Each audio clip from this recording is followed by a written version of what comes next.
How we doing, guys? Just finishing off the first part of financial maths there, exercise 5.1 in text and test. We're looking at question 11 here. We're going to have a look at 15. So 11 asks us, Jonathan is a 12-year-old. When he is 21, he is due to inherit 25,000 euros.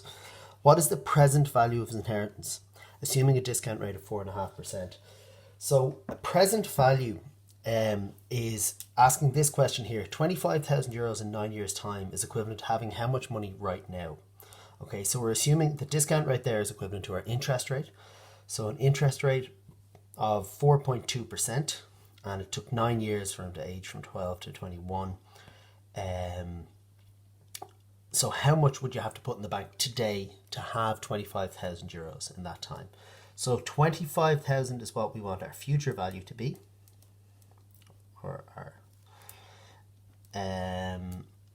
We want to end up with 25,000. That's going to be how much do we need to invest now? P times 1 plus our interest rate is 1.042 to the power of 9. So in this circumstance, that is called a present value rather than a principal. So it's the same calculation, the maths is the same. The idea is just a little bit different. It's how much would I invest now to have this much later. So you can see there you just divide through, and indeed the formula, if you look at this formula for present value, is just future value divided by 1 plus the interest rate to the power of t. So what do we get there? 25,000 divided by 1.042 to the power of 9 is 17,263 and 57 cents. So if you invested that much today and you were in an account that was earning 4.2%, you would have in 9 years' time 25,000 euros. So we're working backwards there. That's a very important idea for later on. So please make sure you understand it. I might suggest now you pause the video, have a look at questions 10, 12 and 13 and decide, are they asking about present values or are they asking about final values? Okay, so let's have a look. 10, a bank offers a discount rate of 4.2%. Find the present value of 10,000 due to be paid in 10 years' time. That's a present value. Okay, how much do I need to invest now in order to have 10,000 euros in 10 years' time? 11 we just did. 12, 50,000 is invested in a bank offering an annual equivalent rate of 4.5%. How long will it take this investment to double in value? So this investment is getting bigger, so that's a final value. Okay, so that's using that's the same as the questions we saw in the last video. Question 13, I plan to borrow 175,000 euros to buy a house. If the bank charges an annual equivalent rate of 4.5%, what would this loan amount to in 20 years' time, assuming no repayments? Again, that's a final value question. Okay, so I want to emphasize this because the book actually only asks you 2 questions about present values, but it comes up very important in the next section, so it's just important that you understand it. Question 15 is comparing the way we've been looking at the interest rate with, you might think, well, it's a 6% interest rate offered per year, and part 2 is going to say, well, what if you just divided that by 12? What if you didn't do this funny calculation here? How would that change things? So the formula 1 plus r to the power of 12 equals 1 plus I, where r is the interest rate per month, I is the interest rate per annum, is used to calculate the effective monthly interest rate. If 6% interest is offered per year, calculate the effective monthly rate, correct 4 places of decimals.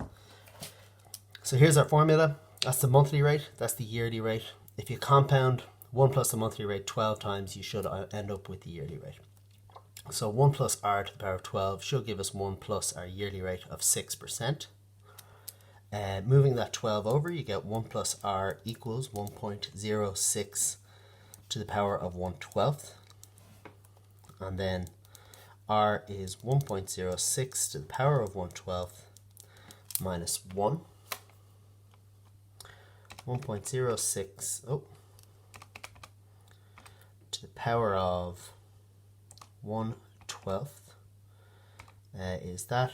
Take away 1 and you've got that.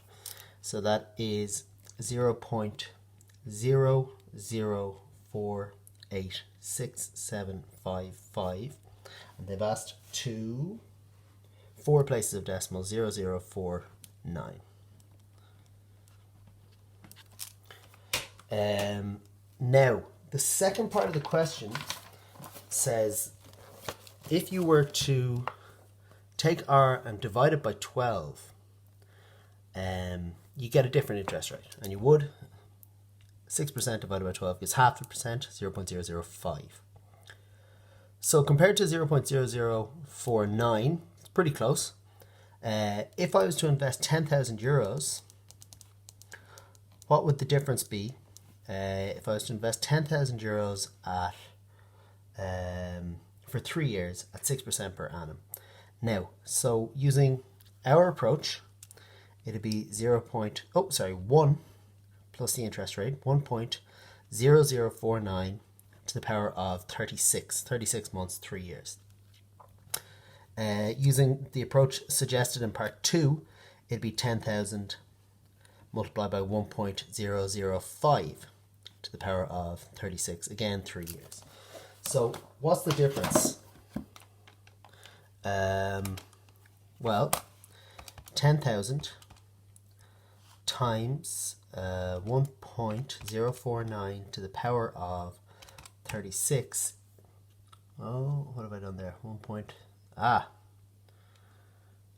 After giving a 5% per month rate there. Sorry about that.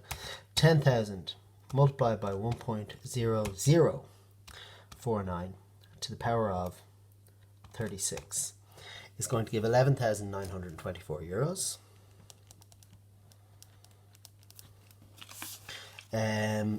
Whereas 10,000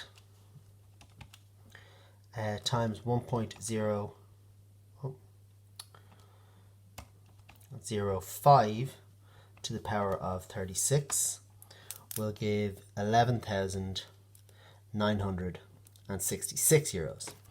So you can bet your bottom dollar that the bank is going to go with this one rather than this one if they can. And in fact, the bank will probably go to a lot more than 4 decimal places. The last part of the question asks, what is the minimum number of places of decimals that needs to be taken in calculating R before a difference is noted in final values? Well, we noticed a difference here when we worked with 4 places of decimals. If we'd rounded that to 3 places of decimals, we would have had 0.005, which is the same. So 4 places of decimals is where you'll see a difference. Okay, so if you wouldn't mind, please, if you can finish that exercise. Thank you.